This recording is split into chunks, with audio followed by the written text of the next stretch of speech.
bu dini gətirənə ilk gələn söz oxu olub.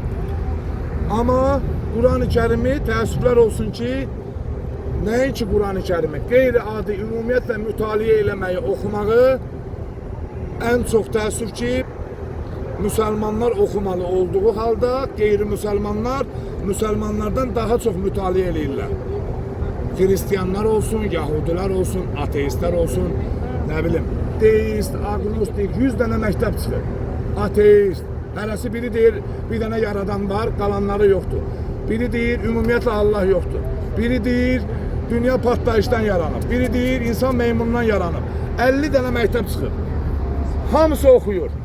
Hansı ki, oxu sözün Allah Teala ən birinci gibi bizim Peyğəmbərimizə.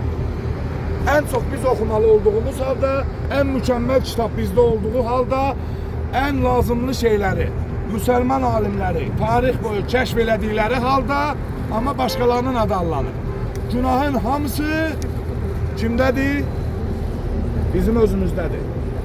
Əgər Quranı oxumuruqsa, Qurandan kənar elmlər, mütaliədən kənarıqsa, hansı birimizə elə dindən danışırıq? Deyirlər ki, filan şey filandır. Soruşursan, harada o filan kəs dedi, filan kəs dedi, filan eşitmişəm belədir, deyirlər ki, belədir.